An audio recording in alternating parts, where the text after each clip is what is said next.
Good morning. Welcome to the press conference. We will first hear from the Chief Executive. Good morning. Last Friday, on the 13th of 12, I report my work to President Xi. That evening, I held a press conference to brief the media. Today, I would like to tell you what I think about President Xi's words. His words cover four areas. First, he fully recognized the work of myself and the Hong Kong SAR government. He said we were committed and we were pragmatic. Secondly, he emphasized that the central authorities will steadfastly continue with the governance of one country, two systems. Three, he recognized that we still are on a very good trend. And fourthly, he said that all different sectors should be working together and to create new advantages and new drive for economic development. Through innovation and creativity, Hong Kong will maintain its prosperity and stability. President Xi has given clear instructions saying that Hong Kong has plenty of opportunities. The different sectors should dovetail national strategies. President Xi that different quarters should have a mindset to reform. The chief executive and the Hong Kong SAR government will create new drive and new opportunities while making use of our institutional advantages. The chief executive has a leading role. I have launched a number of measures in my policy address. We take advantage of one country, two systems. We strengthen our position as logistics, shipping, and international finance. We build the 8 centers, including the INT Center. We take into account our situation to create a new quality productive forces. We enhance cooperation in the GBA. We extend our network with different economies. In the policy address, I also talked about creating new drive and new advantages, including creating an ecosystem for commodity trade as well as gold trading. This shows that there is a consensus in the community and within the government that we will work towards reform and development. I believe that with the instructions and direction given by President Xi, we will work together to be innovative and to promote stability and prosperity. We will make greater contributions towards our country. In the past 2.5 years, we have seen some results. In terms of ranking, Hong Kong once again is assessed as the freest economy. We are the 3rd in the world in terms of international financial center. And we have climbed 2 places to the 5th when it comes to world competitiveness. And when it comes to manpower competitiveness, we are the top 10. And in terms of investment environment, international trade, business legislation, and shipping, as well as logistics, we are the top of the world. This shows that the international community is confident about Hong Kong. And the direction adopted by us is correct. We will continue to compete for enterprises and talents. We have established Oasis and Hong Kong Talent Engage. We develop a headquarters economy. We have Invest Hong Kong. The approach adopted by Invest Hong Kong is rather aggressive. They have been showcasing Hong Kong to attract enterprises and investment. We have seen results delivered.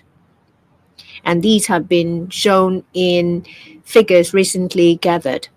According to the latest annual survey by Invest Hong Kong and the Census and Statistics Department, in 2024, the number of companies headquartered in Hong Kong has reached a record high to 9,960, an increase by about 10% compared to last year. For regional headquarters, the number has increased by 5%.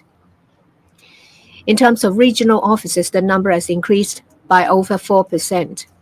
For these companies, they employ 50,000 people, an increase by 5%. These companies come from different countries. Coming from Italy, the number of companies increased by 17%, from the UK 12%, Swiss and Germany 10%, US 9%. We have developed two new markets, ASEAN and the Middle East. The number of companies from these places increased by 22% and 13% respectively. Among these close to 10,000 companies stationed in Hong Kong, there are 66 that were attracted by Oasis. Half of them are leading companies in the sector. 80% of them use Hong Kong as their global or regional headquarters. The 66 companies will bring $42 billion investment, creating 17,000 jobs. In 2024, the Invest Hong Kong has done survey on the startups. The number of startups has reached a record high number, close to 44,700, an increase by 10%. They employ 18,000 people, an increase by 7% year on year. All these figures shows that Hong Kong SAR government's policy has created a favorable business environment for these companies. We have seen entrepreneurs coming from the mainland 40%, US, UK, France, Canada, Australia, Singapore, Japan. These accounts for 60%. In the first 11 months, with the assistance of Invest Hong Kong, mainland and overseas enterprises opening up businesses registered 535, an increase by about 40%. In terms of the percentage, the increase has exceeded the KPI I set in the 2022 policy address. All these companies have injected economic impetus into our community. They have created jobs and they have driven economic development. Together with my team, I will dovetail national strategies and tap into opportunities, create new opportunities. We will consolidate our US and Europe markets and create new ones. The floor is now open. If you want to ask questions, please raise your hand. When you're called, please first introduce the media outlet you represent and ask no more than 2 questions. This lady in the middle, in black. Good morning, I'm from TVB. My first question is about the deficit. There are calls for a pay cut for civil servants and reducing the establishment. Is the government conducting a study? The second question is that the government is considering using smart ballot boxes for the upcoming elections. And there are criticisms that this will disincentivize voters in polling, and whether this will deprive voters' rights of casting blank votes. The FS just launched the budget consultation on Sunday, and I believe that he will come up with ways to address the deficit and other fiscal issues. We welcome views. We will carefully consider these views.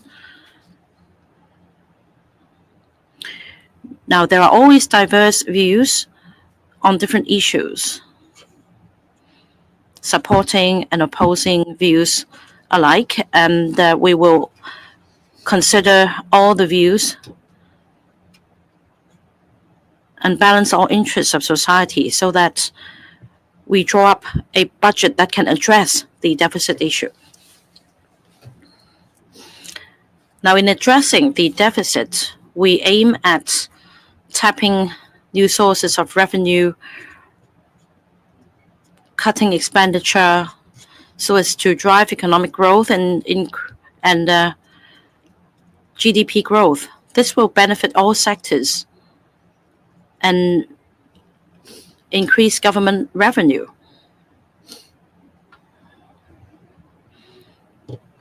On cutting spending, the Financial Secretary has already said that he will be proactive in formulating responsive measures.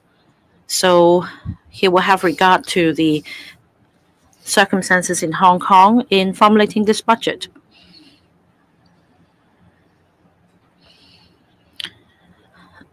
On promoting economic development so as to drive GDP growth and benefiting everyone in society, as we know, there are three major elements. That is investment, exports, and consumption. Now, on investment, the government is committed to long-term investment to a tune of $9 billion a year. As for the private sector, investors may be more prudent given the current circumstances. But overall speaking, as the global development shifts to the east and with the support of national strategies,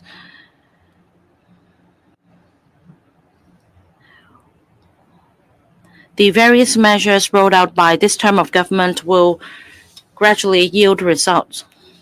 And against this backdrop, I believe that investors will be more and more active.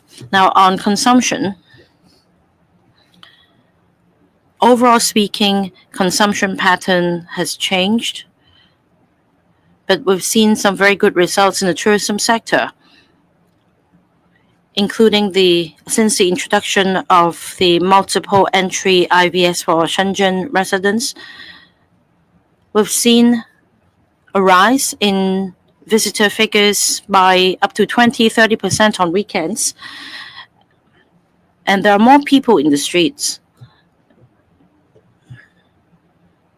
Businesses have improved.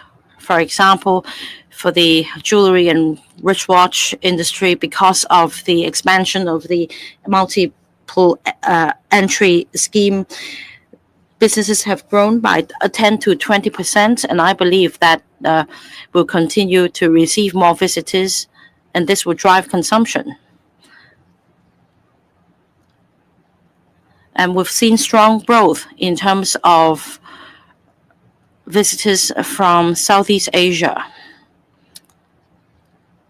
In fact, I've been told that Filipino visitors are quite keen about Hong Kong, and the arrival figures have increased by more than 100% since COVID-19. Now, more on consumption. Despite less consumption at the physical stores, we're seeing a growth in online shopping. Despite a drop in the actual sales volume on brick-and-mortar stores, in October, online retail figures increased by 8.4%. We need to grasp the opportunities against a backdrop of consumption turning from physical stores to online. In fact, I've read from the media that a local beauty brand has formulated a new strategy with the objective of providing high-quality service for high-end consumers.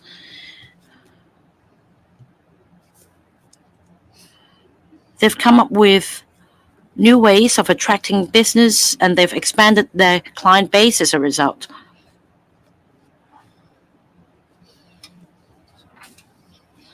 And this brand intends to sign a 9-year tenancy in a premier location of Hong Kong. They are going to open a new store with over 8,000 square foot of shop space. So in the process of being proactive and embracing changes, there are different ways for us to achieve this goal. Our services industries in Hong Kong have solid foundation, and we enjoy an advantage when it comes to high-end services. So we need to leverage on new developments such as e-commerce, online shopping, and this will help drive the development of SMEs. The third point is about export figures. Now, of course, we face external headwinds, but we're still registering positive growth. This year, we've also recorded a positive growth in GDP. For 3 consecutive quarters, the GDP has increased by 2.6%, and that shows that we have steady development. So the Financial Secretary will be focusing on finding new economic growth points, cutting spending, and tapping new sources of revenue so as to drive economic growth and benefit everyone in society.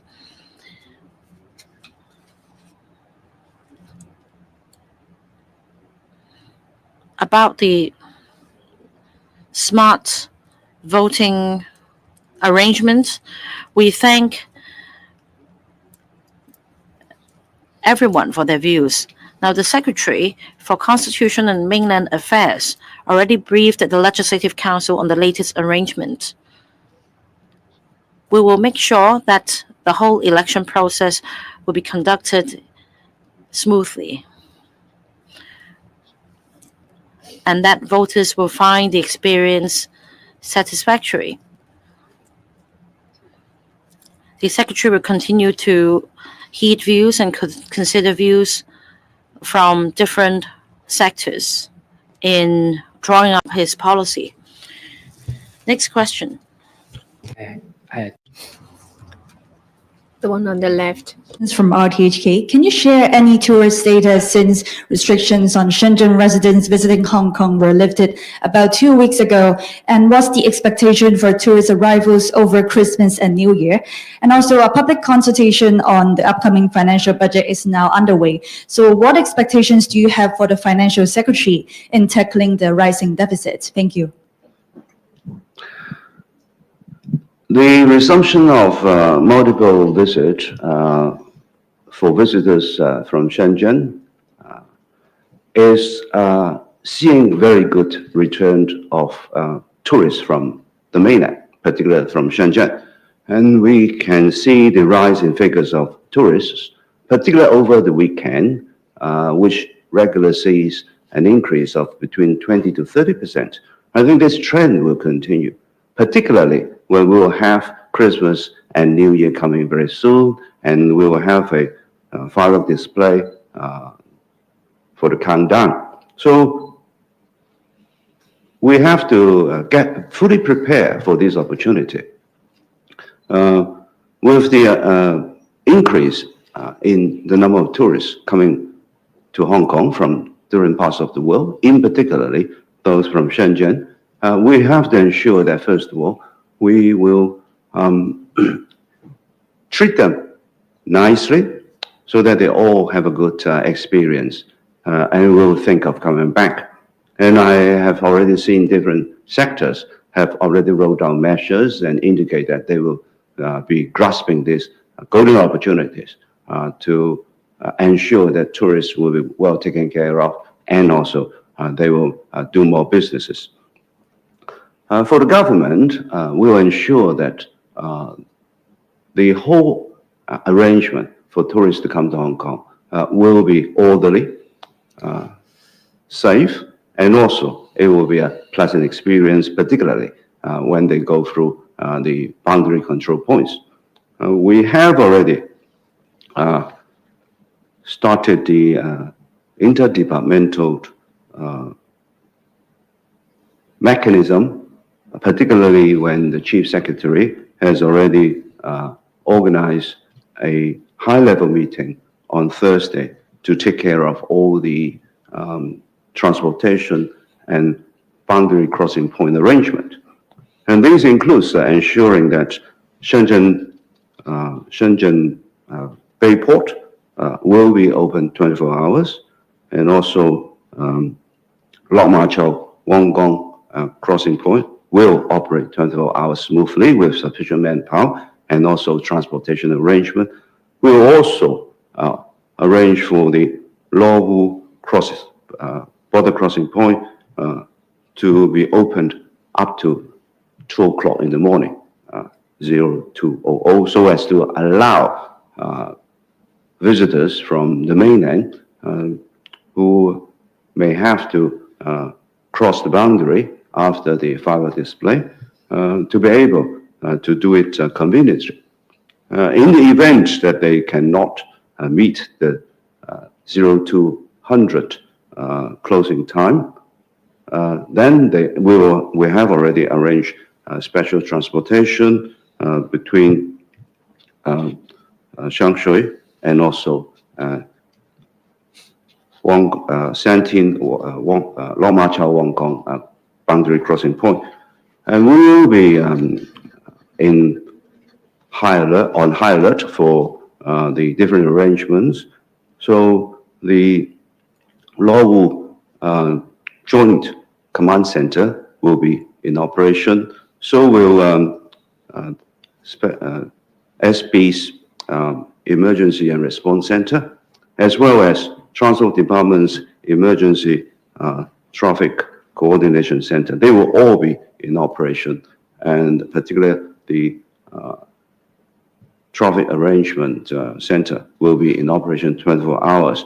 The government has been in liaison with the different organizations, particularly those in the transportation and tourist industry, to ensure that everybody is ready and geared up so as to make sure that things will happen smoothly, orderly, and safely to ensure the best experience for our visitors. And all business sectors should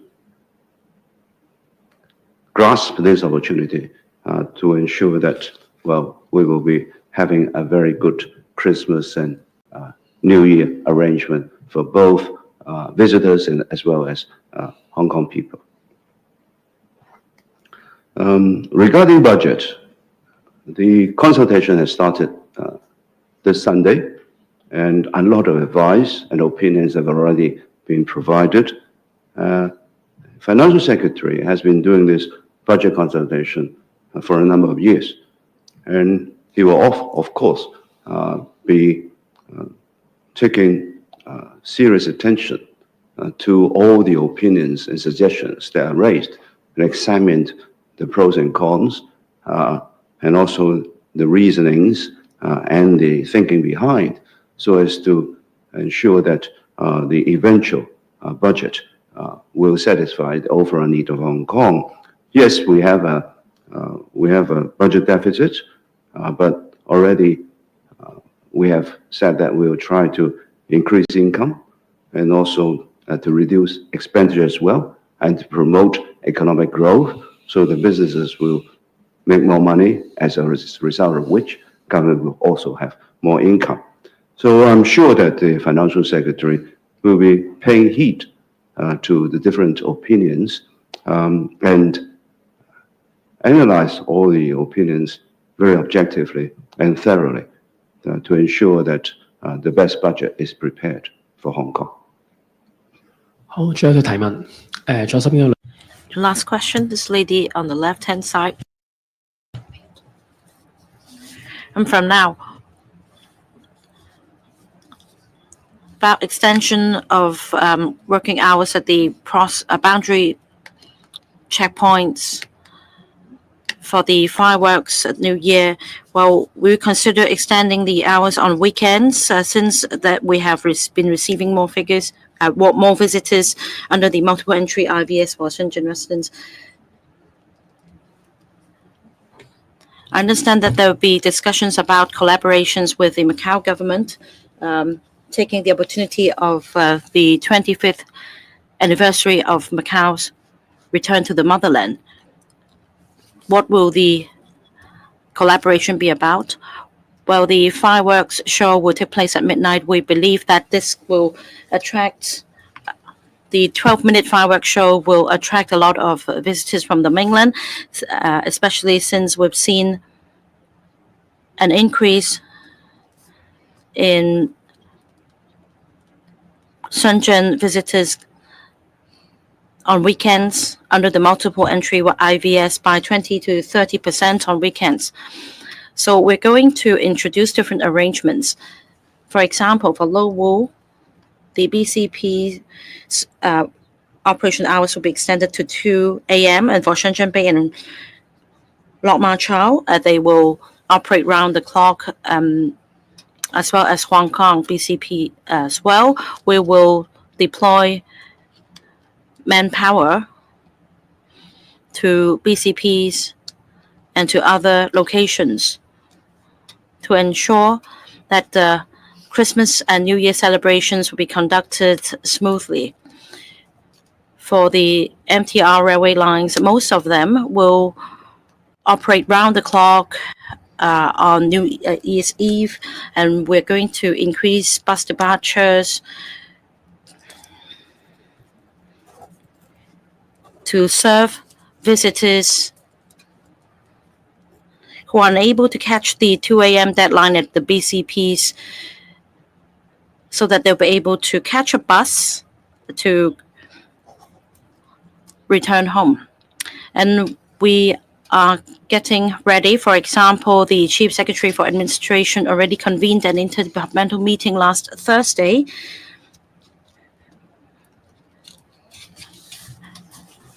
And a interdepartmental joint command center will be set up by the Police, Immigration, and CNE soon. The Transport Department's Emergency Transport Coordination Center will also be operating round the clock. We will liaise closely with the tourism sector to disseminate information and to ensure that the arrangements at the BCPs will run smoothly to give the best experience for visitors. We understand that for the tourism, retail, and F&B sectors, they are getting themselves ready as well so as to grasp this golden opportunity. They will promote different activities in order to attract visitors and locals so as to give a good experience to visitors, especially to lure them to come again. And after introducing the multiple entry IVS scheme,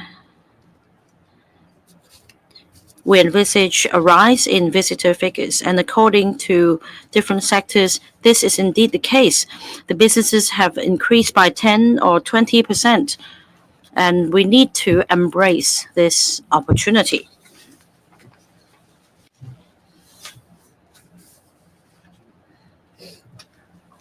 This week,